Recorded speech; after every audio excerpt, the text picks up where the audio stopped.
the behavior.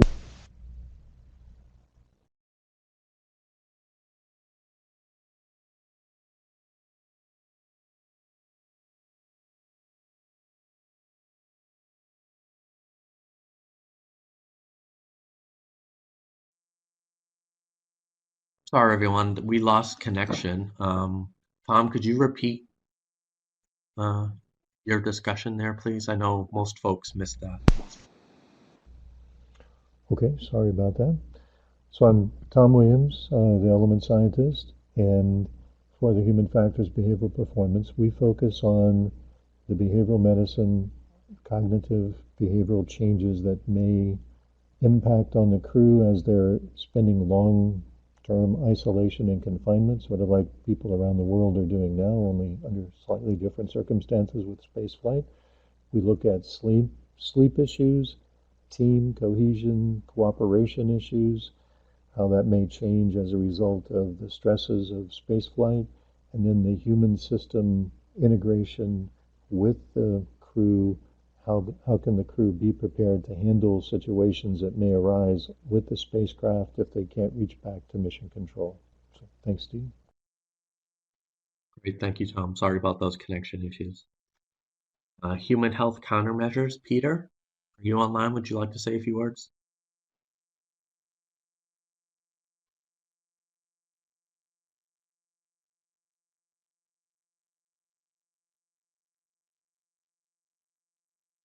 I don't see Peter anymore. Yael, would you like to talk about the element? Yes, good morning, everybody.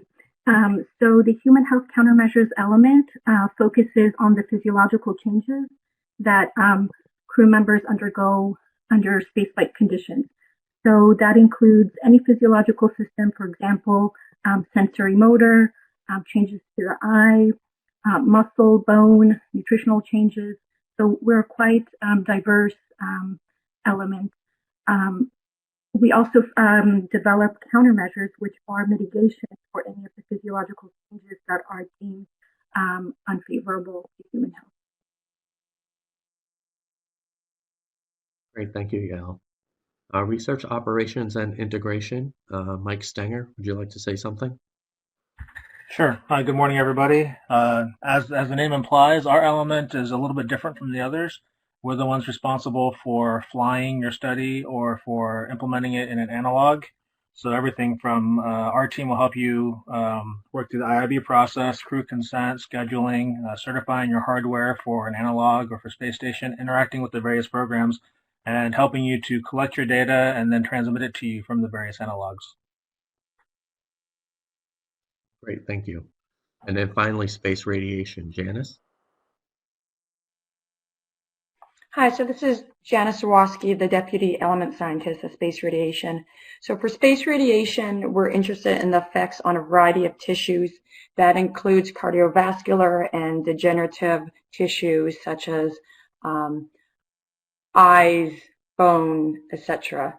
We're also interested in CNS effects and also in radiation effects on carcinogenesis.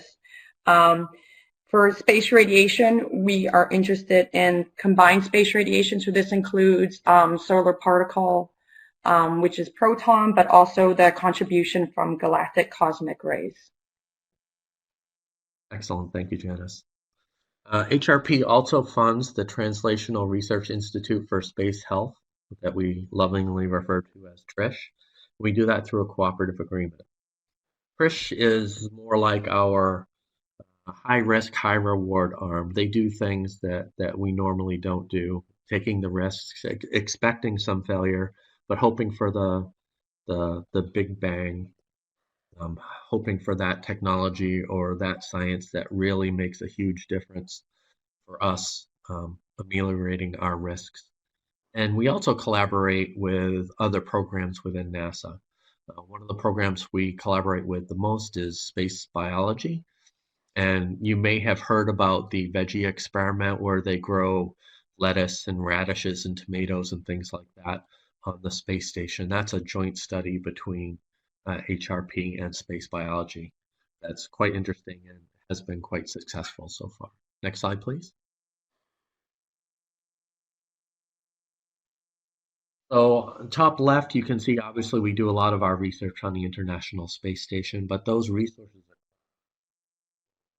are only 3 crew members at a time that we have access to on the space station, and the space station itself requires a lot of time to keep it functional and clean, and there are lots of other experiments just besides human research, and so the competition for time is quite tight. So because of that, we do a lot of our research on the ground as well. So the top right shows the NASA Space Radiation Laboratory on Long Island, where we do most of our radiation work. Bottom left is the NVHAB facility. This is a very interesting facility. This is where we do our bed rest studies in Germany. The unique thing about this facility is that they can modify the atmosphere within the facility. So we can do bed rest and more exploration-like atmospheres. For example, we just finished a study not too long ago where we changed the concentration of carbon dioxide in the facility while we were doing bed rest. So some interesting things we can do there. And then finally, we do quite a bit of isolation work. So what we're showing here is the Human Exploration Research Analog, also known as HERA. And here we do shorter duration isolation studies. And that's at Johnson Space Center. We also do longer duration isolation in Moscow as with part of the NEK facility. And we also are involved in some work in Antarctica. Next slide.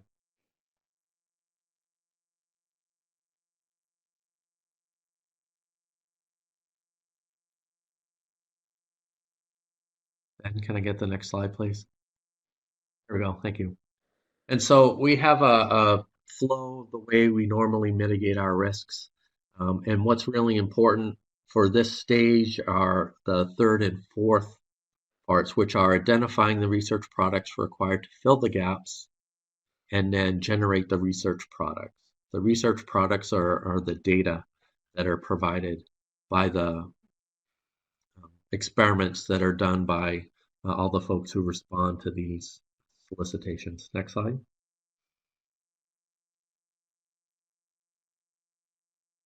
So this is the HRP integrated path to risk reduction. I know it looks complicated and scary, but really what it's doing on the left-hand side of the Human Research Program as mitigation. And what you see on the right-hand side is over time, the color that we believe that risk is. So red is a risk that needs to be mitigated. Yellow is either is less important, but something that's either mitigated or that we understand it and it needs mitigation, or it's mitigated but not completely. And then green is something that's mitigated and we don't feel we need to do any more research on. Blue is unusual, and that's optimization. That's where we have a mitigation in place, but it may be costly or it may be heavy.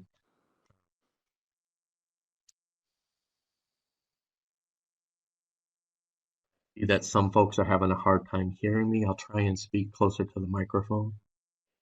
Next slide, please.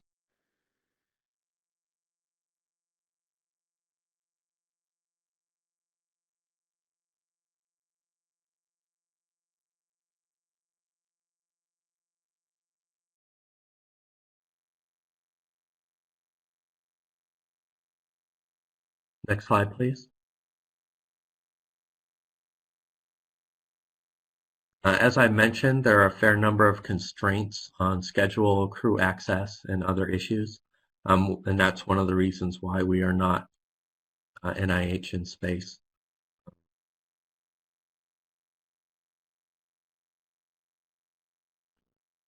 The number and demographics of the astronauts vary. The architecture influences the priorities of the research.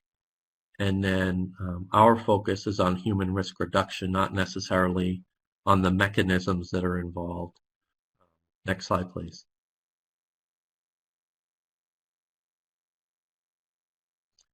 For us, statistical considerations are extremely important. Robust statistical design of experiments is an approach to make more efficient use of limited resources. As I said, we have limited access to crew. We don't have all that many people who end up going into bed rest or other analogs, so it's very important that statistical design is done very well. Small N studies will not always achieve the ideal sample size, and we understand that, but it's important that proposers demonstrate that they understand the nature of low N statistics and that they do a thorough analysis on the number of subjects that they're going to need and what the limitations of the results they expect are. Step 2 proposals must include a dedicated section on describing the statistical approach or the justification for not needing one. This is extremely important. If you leave out this section, it will not be good for your proposal. The proposed sampling procedure, experimental design, and data analysis methodology will not only be evaluated by the panel, but will be evaluated by a statistician. Next slide, please.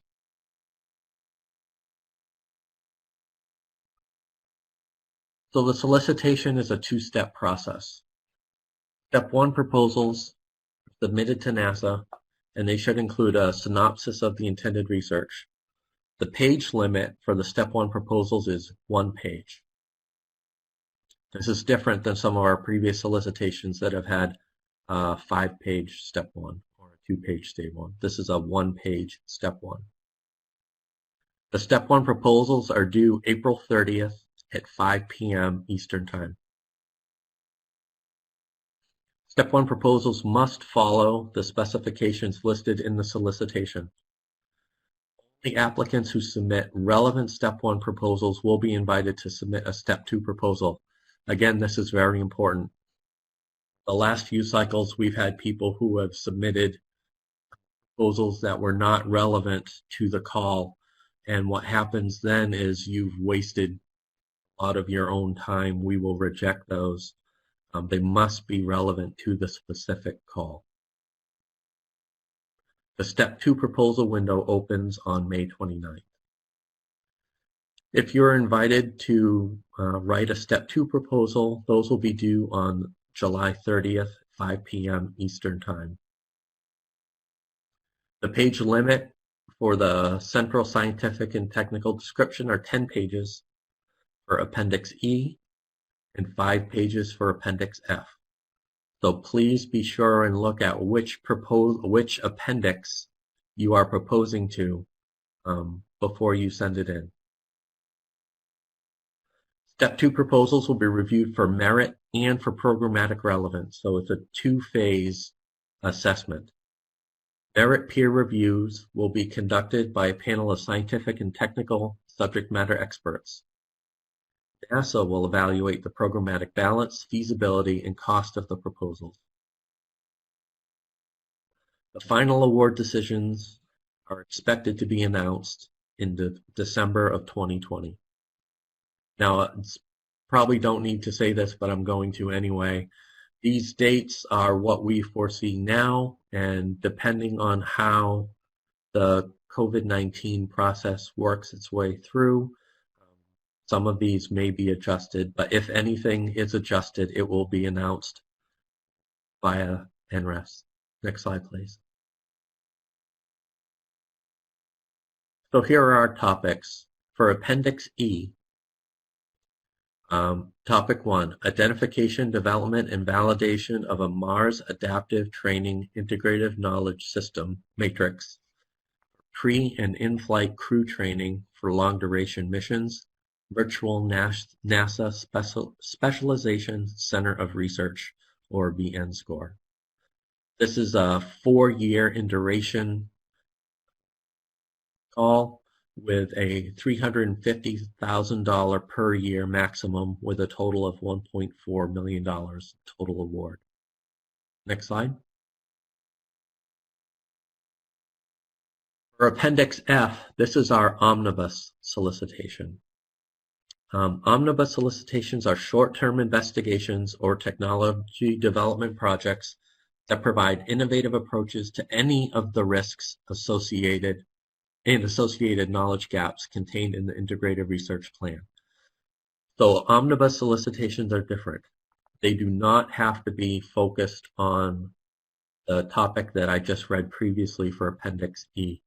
For Appendix F, you can propose work that relates to any of our risks or gaps. The basic investigations opportunity for investigators new to NASA or BINI is similar to the omnibus. However, they allow the opportunity to add a second year with additional funding. So typically, an omnibus award is $150,000 for 1 year, and a BINI has the possibility to be $300,000 for 2 years. Next slide. And that's all I have. I think we're going to open up the line now. So the way that you will ask questions is through the chat box, the one that says everyone. And we will try and get to as many of the questions as possible.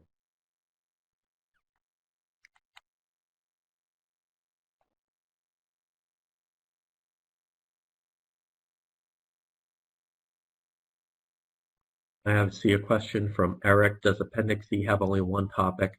Yes, it does. For this cycle, it has only one topic.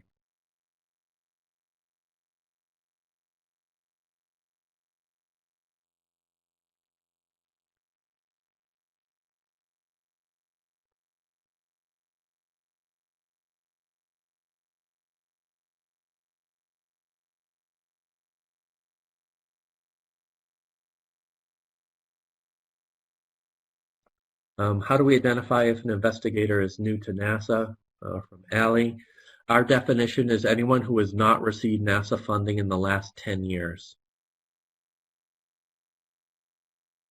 For Wesley, please explain summary page and cover page difference. That should all be described in the solicitation, so you'll be able to find that online. There'll be more specifics there.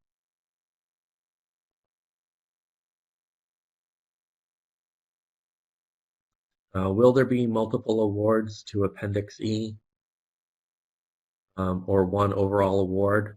It depends on what we receive. Although, Tom, would you like to answer that one?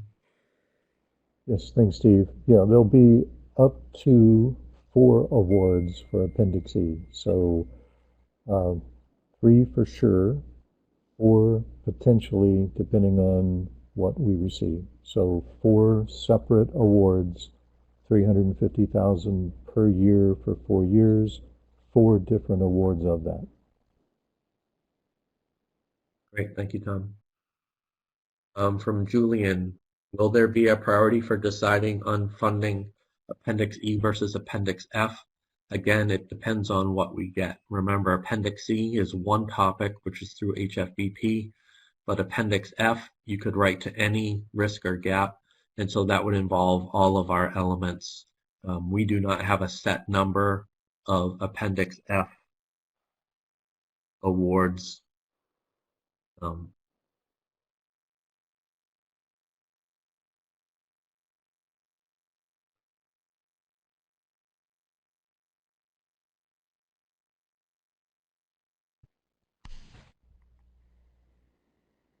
I don't know if we lost you, but the next question related to an analog requirement for Appendix E. Yes, there would be an expectation of a demonstration within an analog.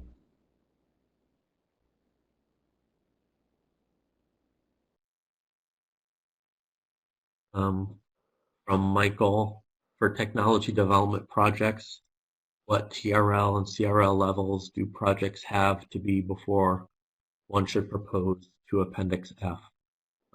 Would any of the element scientists like to address that?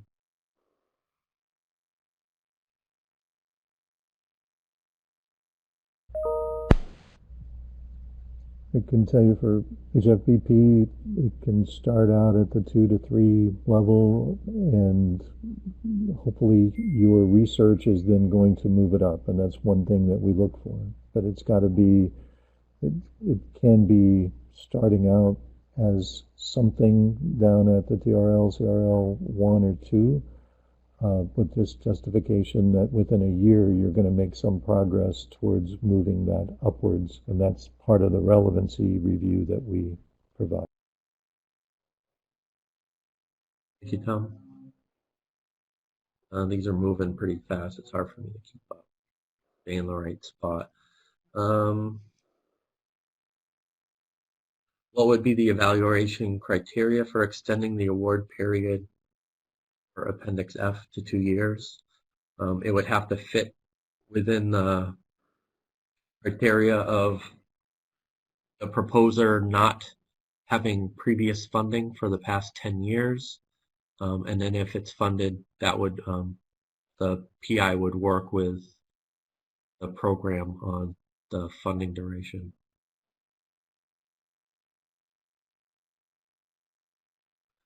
Should we include statements in the proposed documents that the investigator is new to NASA? Yes. Is there a box for them to check, Ben or Manish? Benny? There is, I believe that's one of the program-specific questions. Ben, is that right?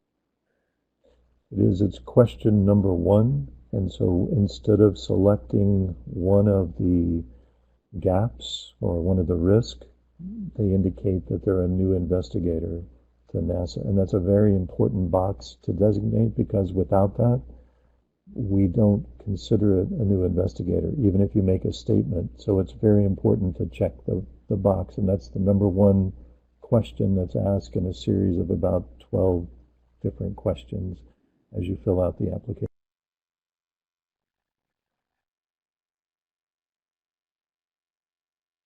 Great, thank you, Tom. From John, can new investigators collaborate with past NASA grant recipients and still qualify for Benny? I believe that's, and Manish, correct me if I'm wrong, but is that they had to have not been a PI? Or is it that they, okay, that's what I thought. They should not be a PI, but they can collaborate with previously funded NASA investigators. Excellent, thank you. Just to clarify, it was my understanding that the new investigator must be the PI on this submission, though. Correct. Is that correct? Yeah. Yes, they have to be the PI on this one, but you previously could have been a co-I on another study that was previously funded. You just could not have been a PI on a previously funded study and then still fit within the new investigator designation. I believe that answers several of these questions. Are there eligibility requirements for faculty that wish to apply? No, there aren't. We don't have any requirements related to what level the faculty or staff are.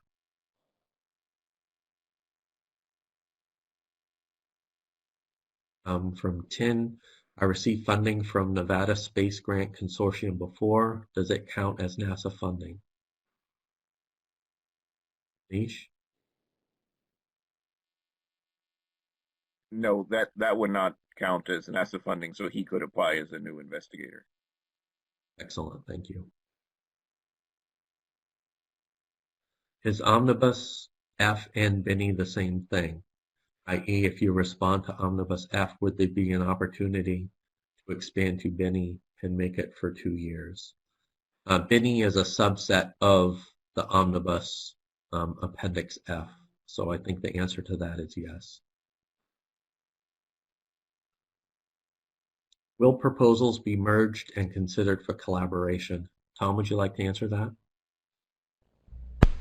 Yes, thanks, Steve. So yes, the intent is when you have what we call a virtual in-score, we will take what we consider the best of the 3 to 4 proposals that addressed all 3 topic areas. So it's ideal that a topic area be addressed by one proposal. It'll be very difficult for one proposal to address all 3. So the expectation is for each focus topic area, there is a separate proposal. We then merge them into a coordinated collaborative effort once we've selected. Now, if proposers are looking to partner, so you've got one proposer at one university on the East Coast and one on the West Coast or in the Midwest, and the 3 get together, all 3 are now sending in 3 different proposals, and you make reference to each other in your proposals saying, we've already done some preliminary coordination. That does facilitate that combination of a look. But there's no guarantee that the 3, because we will pick the best, what we think best represents the interest of this requirement. That's what the 3 to 4 different proposals will be selected and then integrated. Great, thank you, Tom. Wesley, can you apply for more than one award on Appendix F if the research effort is different? Yes, you may. Eric, the solicitation shows 3 topic focus areas. Should we address all? Tom? Ideally not. There should be a reference how your topic that you're addressing complements the other 2, how you'll leverage information from them in a complementary way, but it's considered that we're trying to get 3 efforts that complement, but no one effort trying to take on all 3. Because remember, each separate effort is a $350,000 per year effort, so we're expecting quite a bit of effort to be delivered, the results delivered from that effort. So trying to take all 3 into one $350,000 proposal that's too much weight for that one proposal. Thank you. Thank you, Tom. From Michael, do you have to be new to NASA to apply for Appendix F, or does this only apply to BINI? That only applies to BINI. Anyone can apply for the omnibus under Appendix F, and that's the 1-year, $150,000 limit.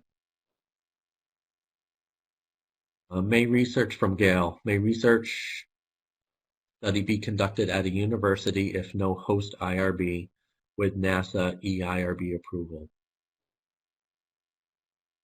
That's a good question and one I would like to defer, and we will put the answer up on the website after we confer with our IRB, just to make sure we don't give out any erroneous information. From Luca, could you please clarify how the VN score will be formed and is expected to work? Tom?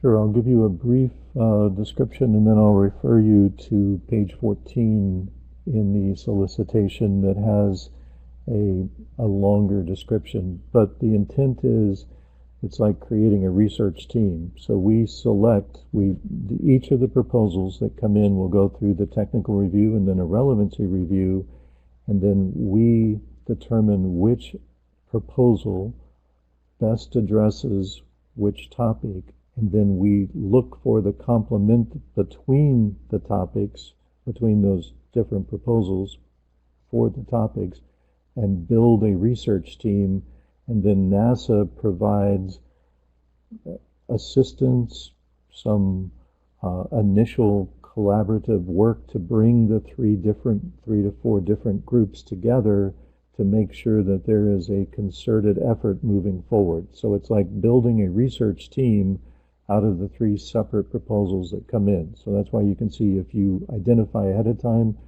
how you know another team that you can work with, that sometimes complements it, but that is not necessary. We will put you together, and the details for that again are on page 14 of the solicitation.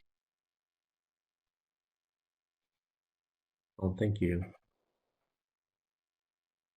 The proposer as PI should have not been funded, or if he has been a co-I, that also disqualifies them.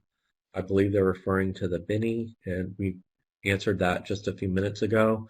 Being a co-I does not disqualify you, but you must be a PI on the proposed work moving forward.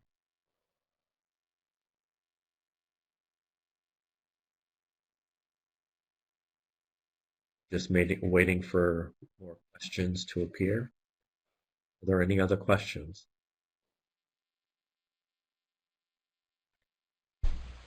Yes, Steve, I can see several questions still there. Okay, I can, all right, there we go. They just popped up for me.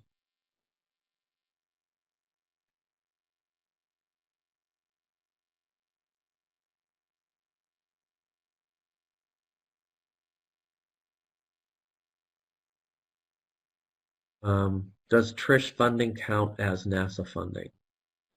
Manish?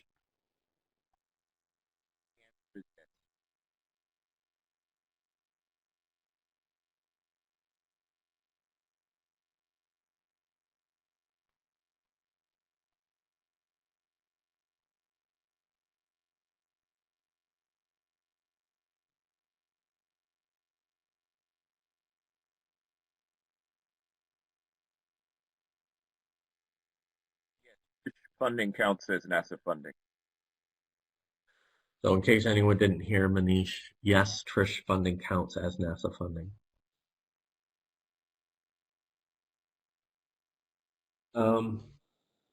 Marshall, what is the process of attaining NASA IRB approval?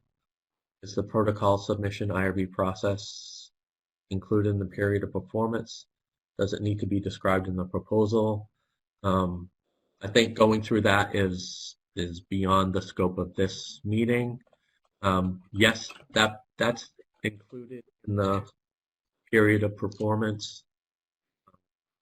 It does not need to be described in the proposal specifically, other than to say that you will seek IRB approval. From Sunny, radiation risk to the cardiovascular system was mentioned as a risk. The eyes and the bones were also mentioned as degenerative tissues of interest. Are there any additional specific degenerative tissues NASA is interested in? I would ask you to refer to the solicitation, which would give you information. Looking at our risks, I don't think we can go through those here, but they are available online so that you can see exactly what all of the risks and the gaps are. If an investigator has an Appendix B proposal under review, can they still apply for Appendix F? The answer to that is yes, as long as it's a different topic.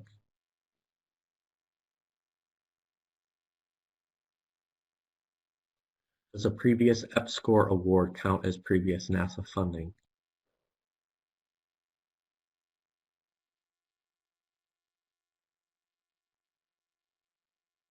Manish, Yes. does EPSCoR count?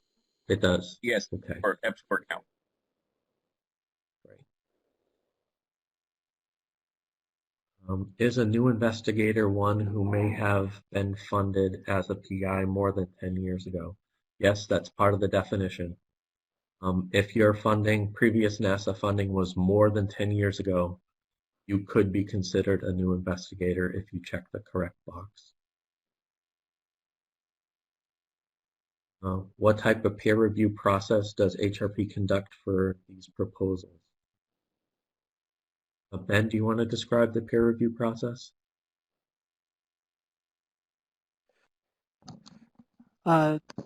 So I believe this may be in reference to Science Mission Directorate moving towards double-blind peer review.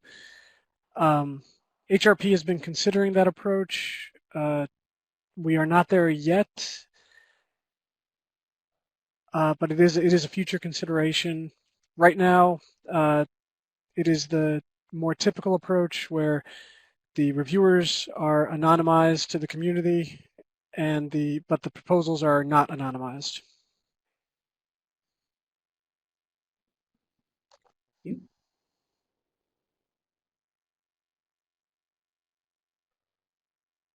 There's a question that says, could you please talk about topic in Appendix E? I believe we talked quite a bit about the topic. Appendix E. Next one. Is it required or beneficial or even allowed to include a collaborator at NASA? It is not required. You can include a collaborator if you so desire, but that's completely up to the PI writing the proposal. Wendy, is NASA more interested in space radiation effects on the CNS in the short term or in the long? Janice, you want to answer that one?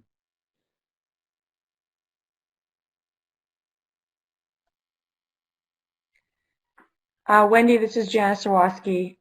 We are interested in both CNS effects that would be in flight and also long-term consequences due to radiation. For both Wendy and I know Sunny before, I would recommend if you have any questions to reach out to us and just send us an email if you have any further questions. Thank you. From Yun, should pre-application consultation be getting from NASA scientists for step 1 proposal Omnibus F submission? It's not a requirement. If you have questions that or things that you don't understand, it's always a good idea to reach out. But here it's difficult. The people that you ask at NASA can't give you lots of information that would give you an advantage over other people who might be writing solicitations. So there's only limited information you can get from the NASA scientists. From Gary, does Trish count as NASA funding? We just answered that one a few minutes ago. Yes, it does. From John, what is the best way to learn about the opportunity to collect data through ISS and VHAB or other specialized labs?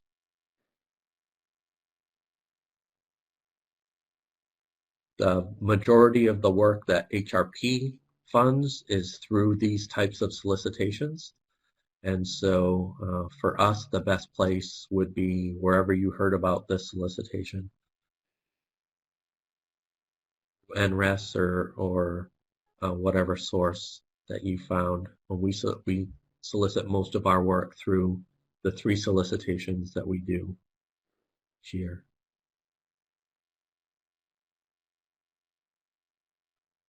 Harry, you couldn't hear Manisha's answer. I'm not sure which answer that was. If it was about Trish or EPSCoR, yes, both of them count as NASA funding.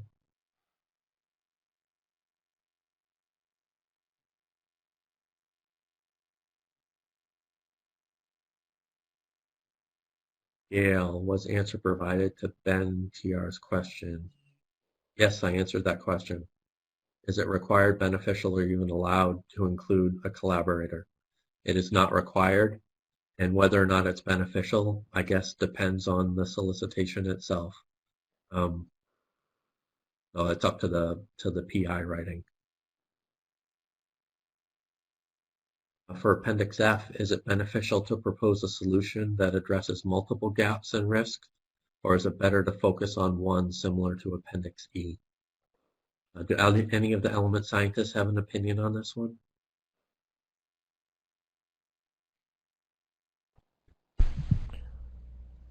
I'd say, this is Tom Williams, but it depends. Sometimes if you're proposing for the Appendix F and you're dealing with a human systems integration architecture issue, and you bring in a BMed, a behavioral medicine component to that, and you're showing how the system may be impacted by a decrement in performance caused by some change in the cognitive status, then that's complementary. That's more than one risk. So it really depends on your conceptualization of what it is you're wanting to contribute to characterizing the risk of, and that will determine it. And just as a reminder, on Appendix F, we do have multiple risks that complement that particular approach. So the way we talk to them is there's a training risk in there, There's a human systems integration design risk in there. There's the team risk is also, so we often have multiple risks being reflected in proposals. And again, a proposal that helps us buy down risk more quickly is one that's more valuable to us, as long as it's doing it in an effective. Thank you, Tom. Do any other element scientists have an opinion on this one? I have an opinion. This is Peter North, and I agree with. Excellent. Thank you. Steve, Could I'd just you- like to add, Manish, Sure. the project plan of the omnibus proposal should match the scope and duration. Frequently, we see overly ambitious proposals, so the proposal should be 1 year in duration and match a 150K budget. Excellent. Thank you for that reminder, Manish. Could you once again provide the link to access the recorded version of this presentation? I believe Ben will do that at the end. Can you confirm that proposals for Appendix F can be basic science with lab animals? Yes, but remember you're limited to the 300,000 and up to 2 years. There's been difficulty in the past with getting animal experiments that fit within that time frame. So your justification would have to be very good. From Marshall, are previous analog mission crew members accessible to researchers for inclusion in other investigations?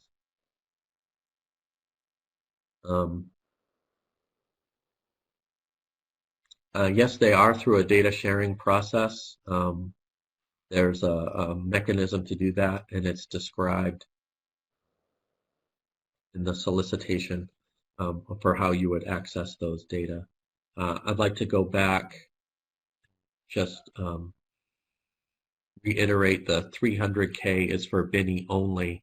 If you're proposing lab animal experiments just for the omnibus, that's 1 year, 150,000K, that would be quite difficult unless you have ongoing experiments that you can leverage.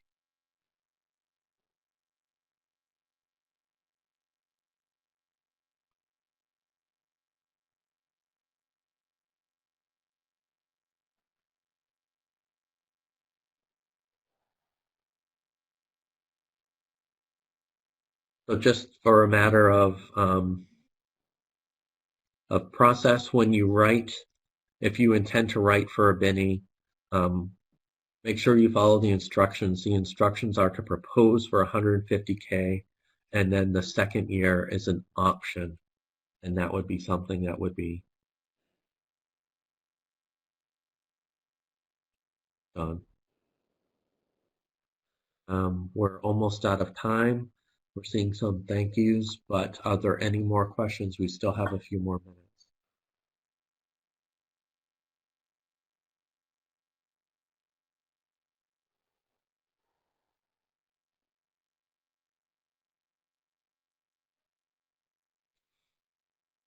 One thing I'd like to remind everyone is please read and follow the instructions. They're there to help you and to guide you.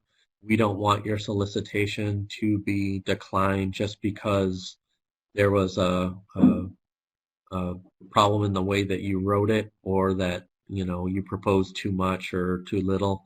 Let's make sure that everyone's solicitations are considered fully. So thank you very much.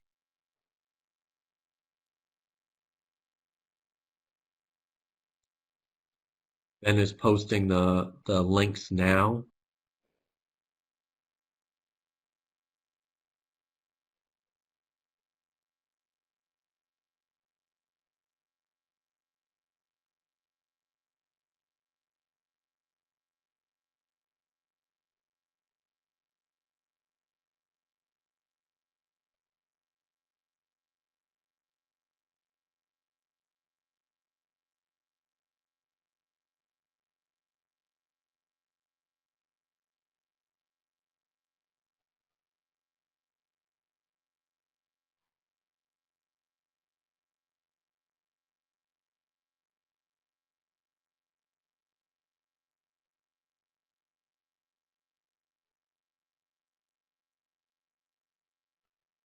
A question, would the Q&A be posted? Yes, it will.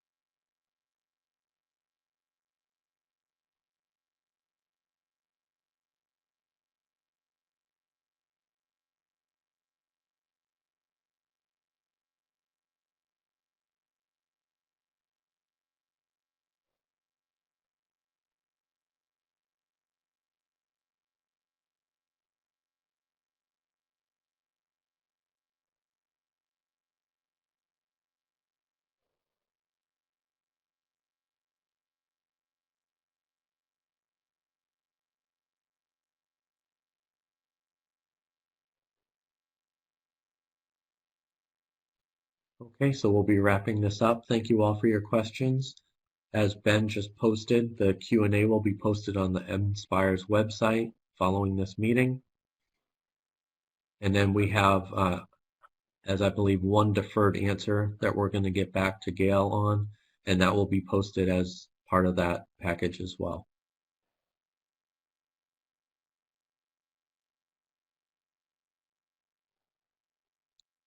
Thank you all very much. Have a great day.